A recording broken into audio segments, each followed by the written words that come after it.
Hello दोस्तों, कैसे हैं सब। स्वागत है आपका आपके अपने यूट्यूब चैनल कॉमिक वर्ल्ड पे। तो चलिए दोस्तों, शुरू करते हैं राज कॉमिक्स में एक्स सीरीज़ की अगली पेशकश, भूत बच्चा। लेखक हनीफ अजहर, संपादक मनीष गुप्ता, चित्रांकन जॉली सिन्हा। राजनगर के उत्तर में स्थित ये पहाड़ी क्षेत्र, जिसकी लंबी, बेहद लंबी, सांप सी बिछी सर्पीली सड़क और मनोरम वातावरण के हसीन नज़ारे किसी भी प्रकृति के नज़ारों के भूखे को अपनी तरफ खींच लेने में सक्षम है। प्रकृति के नज़ारों के उन्हीं भूखों में से लगता है सड़क के सीनों को अपने टायरों तले रोंदती उस शानदार कार में बैठा ये नवविवाहित जोड़ा। ये हसीन वादियाँ और ऊपर से ऐसा खुशगवार मौसम, जी करता है यहाँ घूमती रहूं। मस्त मौसम और हसीन वादियों का संपूर्ण आनंद लेने में व्यस्त थी युवती, जबकि युवक को व्यस्त किए हुए थी कोई और ही उलझन। एकदम नई गाड़ी बार बार हिचकोले खा रही है, कहीं कोई गड़बड़ तो नहीं होने वाली। गड़बड़ हो चुकी थी, एक तेज झटका खाकर रुक चुकी थी कार।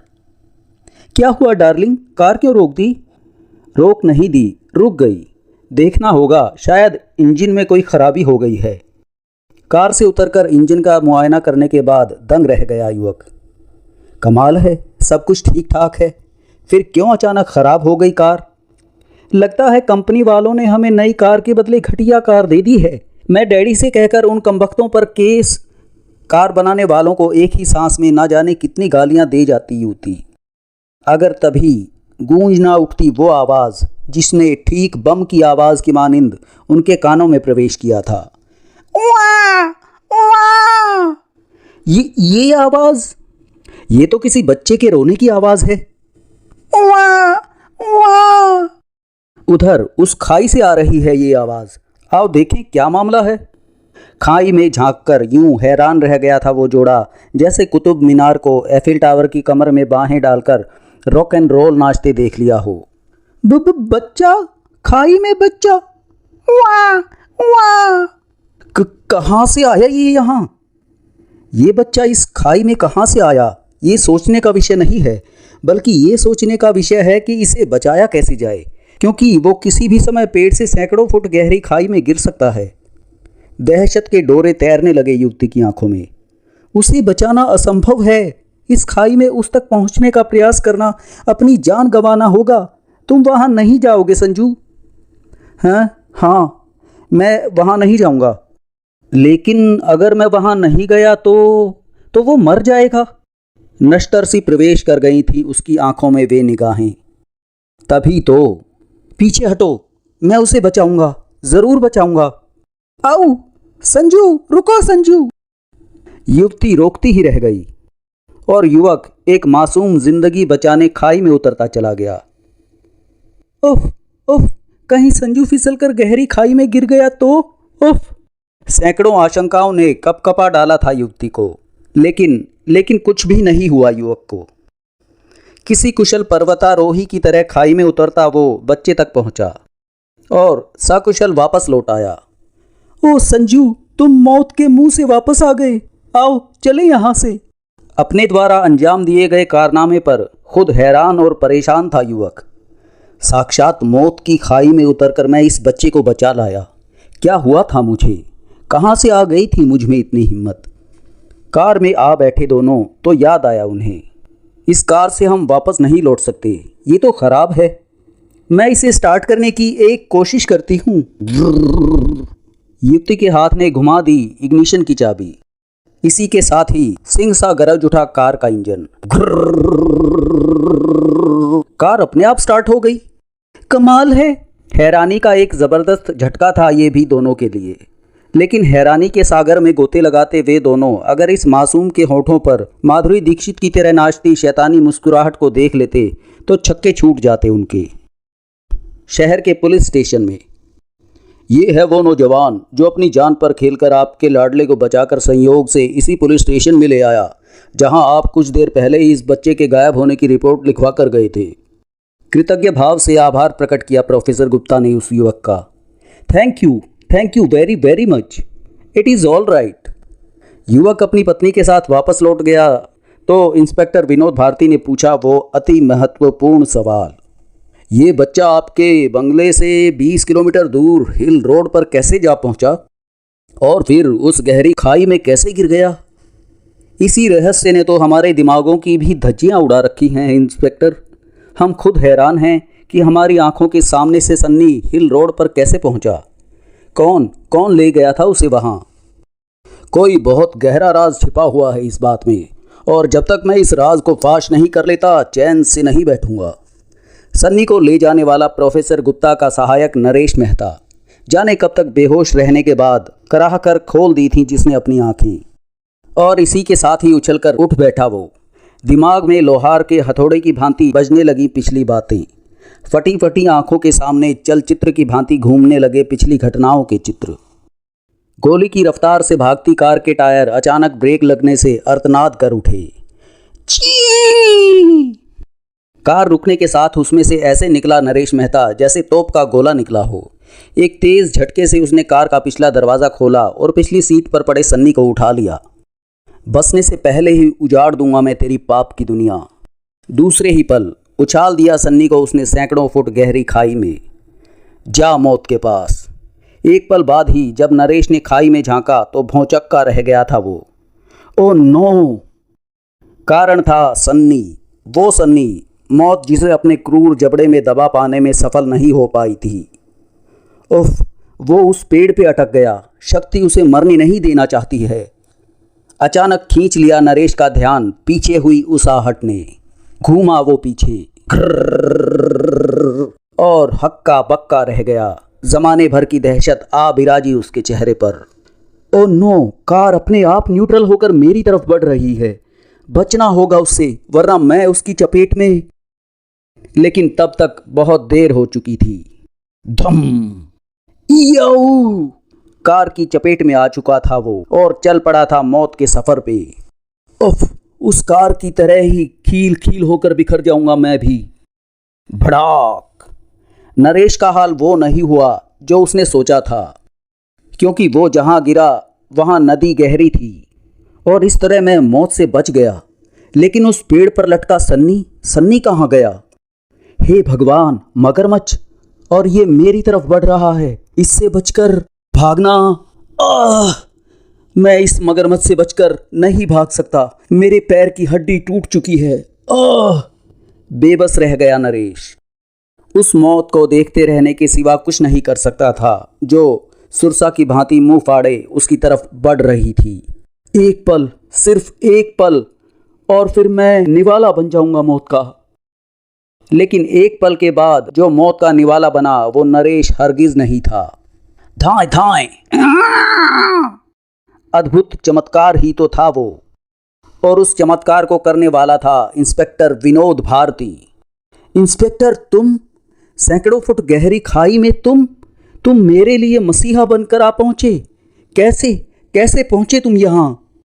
इंस्पेक्टर विनोद भारती ने सब बताया और फिर दांत पीसते हुए बोला, लेकिन मैं यहाँ तुम्हारे लिए मसीहा नहीं, मौत का फरिश्ता बनकर आया हूँ।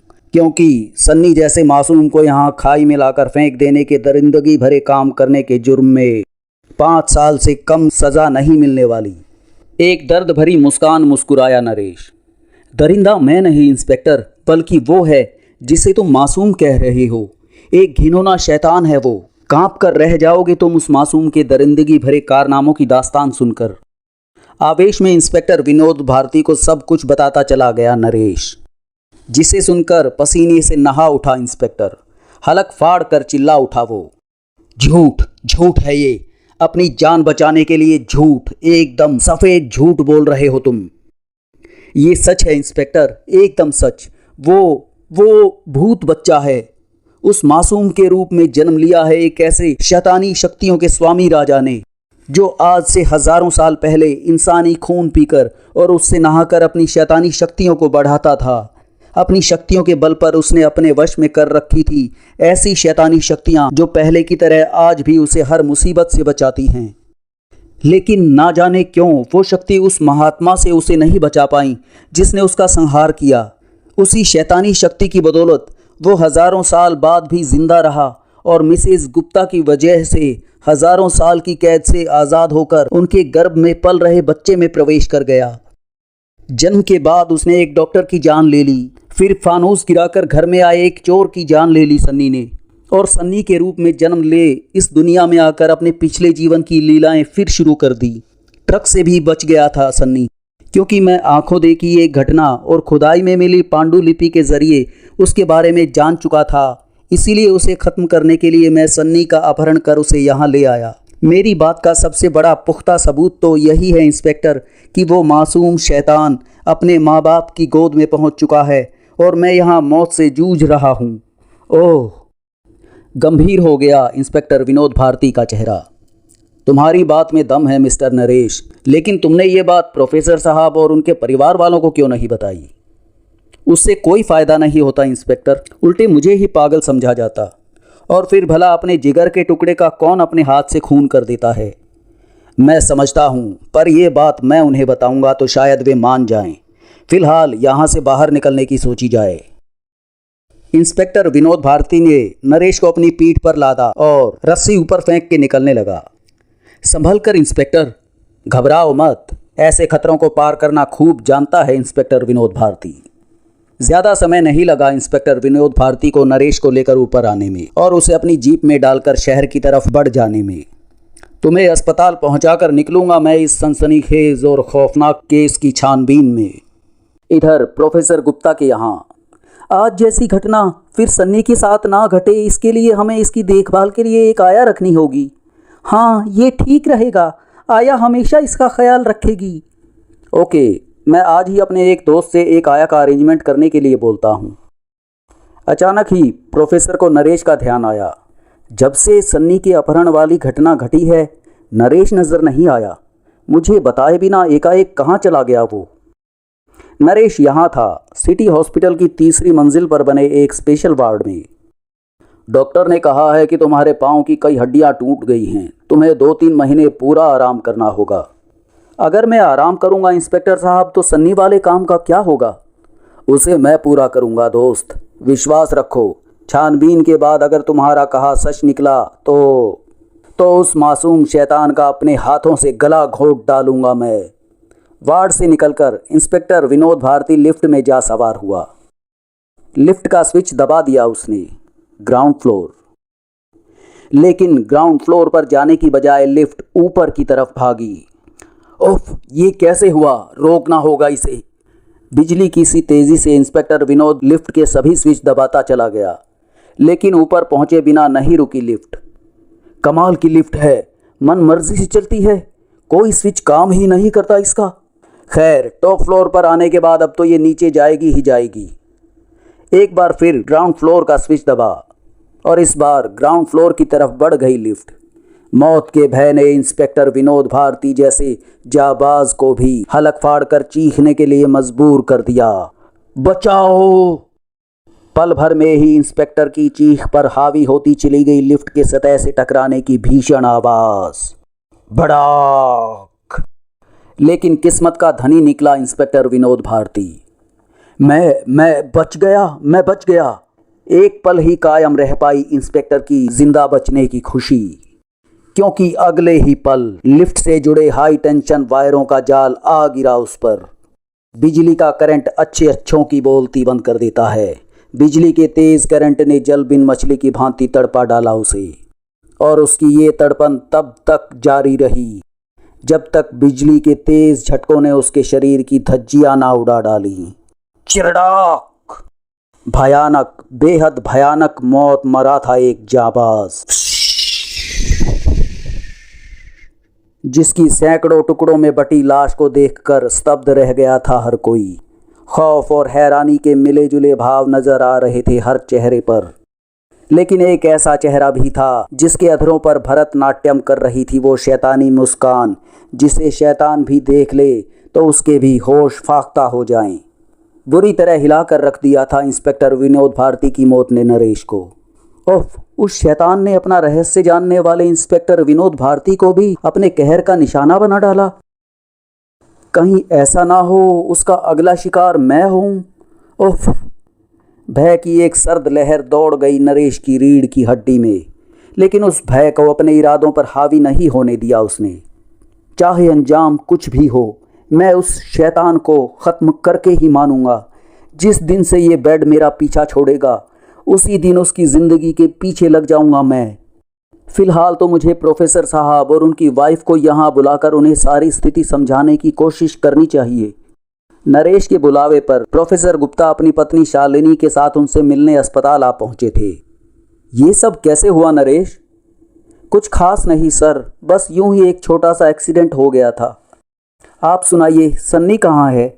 उसे अपने साथ लेकर नहीं आया आप? सन्नी के लिए आजकल हमने एक आया रख ली है, वही संभालती है उसे, उसी के पास रह गया वो। अच्छा हुआ वो साथ नहीं आया, वरना अपना राज हरगिज़ खुलने नहीं देता वो। अब बिना रोक टोक सारी बात इन दोनों को बता दूंगा मैं। अपने मन में उठते शब्दों के तूफान को होठों पर लाया नरेश। मैं आपसे सन्नी के बारे में बात करना चाहता हूँ प्रोफेसर साहब। सन्नी के बारे में? क्या बात है, कहो। हिचकिचा उठा नरेश। घबराओ मत नरेश, हमारे बेटे सन्नी के बारे में जो कहना चाहते हो उसे बेझिझक कहो। वो बात ये थी प्रोफेसर साहब कि सन्नी। इतना ही निकल पाया नरेश के मुंह से कि अचानक मच गई वो चीख पुकार, आग आग भागो। दंदनाती हुई रूम में पहुंची दो नर्सें। आप तुरंत ही यहाँ से निकल जाइए, इस फ्लोर पर बनी रसोई में एकाएक आग लग गई है, हमें तुरंत ही पेशेंट को नीचे के फ्लोर पर शिफ्ट करना है। हाँ? ओह। अपनी पत्नी के साथ बाहर की तरफ भाग खड़े हुए प्रोफेसर और नरेश को स्ट्रेचर पर लादकर भागी नर्सें।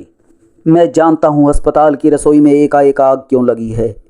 वो शैतान नहीं चाहता कि मैं उसका रहस्य प्रोफेसर और उसकी पत्नी को बताऊं, इसीलिए मेरी ज़ुबान बंद करने का उसने आग वाला ये तरीका अपनाया है।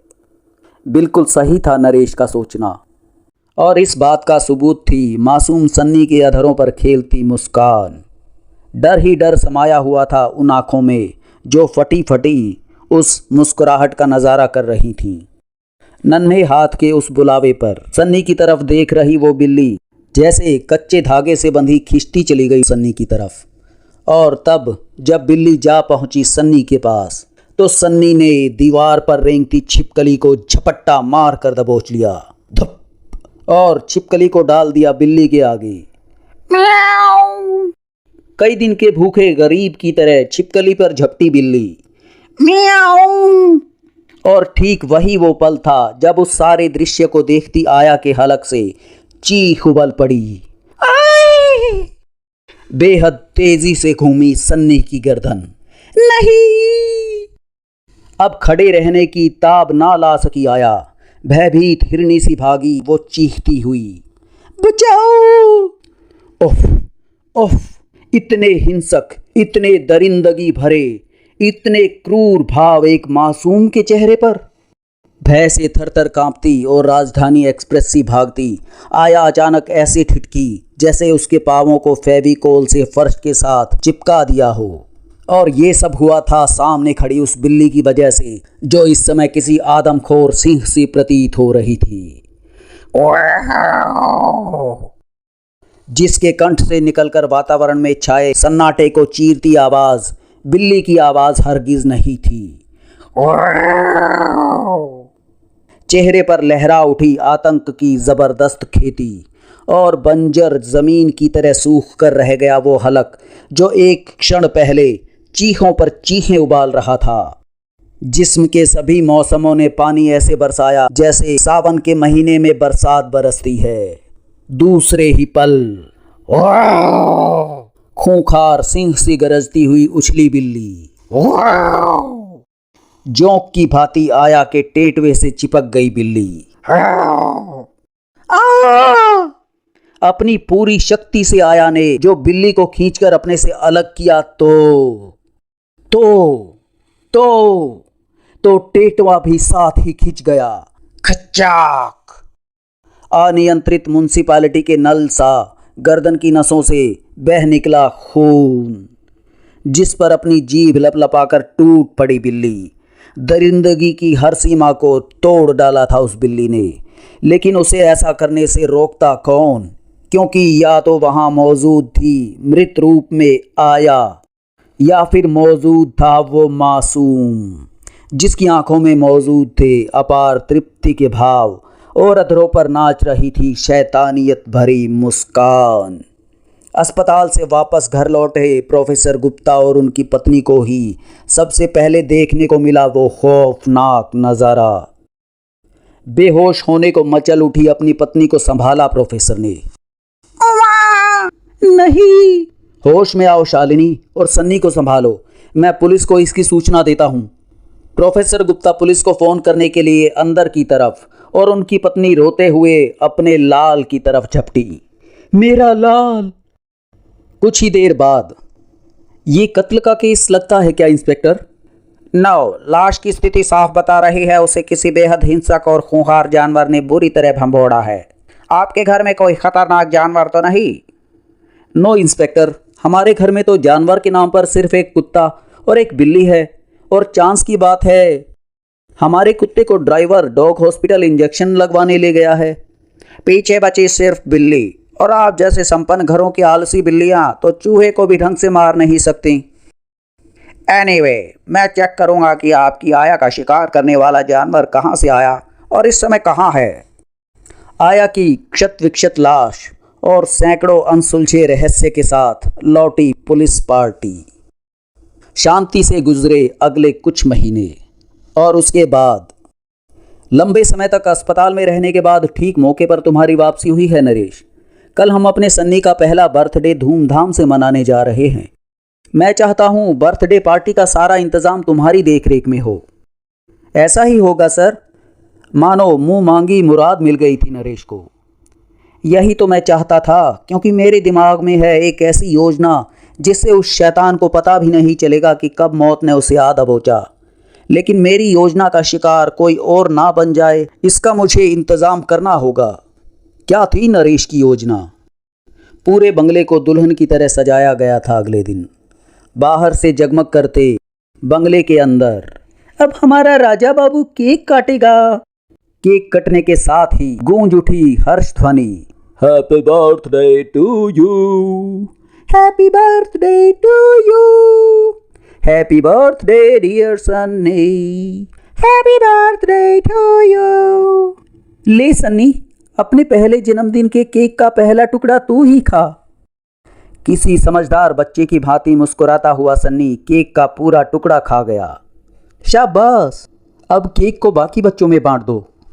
ये केक किसी के हाथ में ना पहुंचे, इसका इंतज़ाम मैंने पहले से ही किया हुआ है। जिस टेबल पर केक रखा हुआ है उस पर पहले से ही मैंने एक बहुत ही बारीक और मजबूत तार बांधी हुई है, और उस तार को हल्का सा झटका देने के साथ ही केक मेज सहित ज़मीन पर आ गिरेगा। कोई न जान सका नरेश द्वारा की गई उस हरकत के बारे में, और शायद जान भी ना पाता अगर एक मेहमान के साथ आया वह पोमेरियन कुत्ता फर्श पर पड़े केक पर ना झपट पड़ता। केक का एक छोटा सा टुकड़ा खाते ही दूसरी दुनिया में पहुंच गया पोमेरियन। इसी के साथ तुरंत खुल गया वो राज जिसे काफी समय बाद खुलना था। केक में जहर मिला हुआ है। सुन रह गई मिसेस गुप्ता। ओह नो, मैं तो सन्नी को केक का बड़ा टुकड़ा खिला चुकी हूँ। लेकिन सन्नी पर तो जहर का असर अभी तक नहीं हुआ। प्रोफेसर गुप्ता के वाक्य खत्म होते ही गूंजी मिसेस गुप्ता की दर्द भरी चीख, मेरा सन्नी! ओ नो, सन्नी के मुंह से झाग। सन्नी पर जहर ने अपना असर दिखाना शुरू कर दिया है। इसे तुरंत अस्पताल ले जाना होगा। कुछ ही मिनटों बाद और तेज ड्राइवर, सन्नी को कुछ हो उससे पहले ही अस्पताल पहुंचना है हमें। हाय मेरा सन्नी! कुछ क्षण पहले उपस्थित लोगों के जिन चेहरों के मैदान पर खुशियों का मेला लगा हुआ था, वहां अब मातम ने आकर अपना डेरा जमा लिया था, और वो मातम अपने साथ लेकर आया था ढेरों प्रश्नों की बारात भी। अब क्या होगा सन्नी का? क्या वो तेज जहर उस पर अपना असर डाल पाएगा? क्या सन्नी एक जहरीली मौत मरने से बच पाएगा? लोगों के मन में उठते सभी सवालों का जवाब उस नरेश के पास था, जो अपने सीने में बलबलाती खुशी के मारे भांगड़ा नाचने की इच्छा को बड़ी मुश्किल से जज्ब किए हुए था। नहीं, उस तेज जहर से हरगिज नहीं बचेगा वो शैतान, क्योंकि मेरे द्वारा केक में मिलाया जो जहर उसके शरीर में पहुंच गया है, 5 मिनट के बाद उसे विश्व का कोई भी डॉक्टर उसके शरीर में बहते खून में मिलने से नहीं रोक सकता। और वैसे भी यहाँ से सिटी अस्पताल तक पहुँचने का रास्ता 15 मिनट का है, इसीलिए अब उस शैतान को मरने से कोई नहीं बचा सकता। मन ही मन एक जोरदार ठहाका लगाया नरेश ने। राज कॉमिक्स में एक्स सीरीज का अगला धमाका, मासूम शैतान। प्रिय श्रोताओं, आपको ये सीरीज कैसी लग रही है? कृपया कमेंट सेक्शन में हमें ज़रूर बताइए। संपादक मनीष गुप्ता। तो दोस्तों, ये थी राज कॉमिक्स में एक्स सीरीज़ की हॉरर पेशकश भूत बच्चा। इसी एक्स सीरीज़ का अगला धमाकेदार अंक मासूम शैतान लेकर जल्द ही मैं आप लोगों के सामने फिर हाजिर होऊंगा। तब तक के लिए धन्यवाद।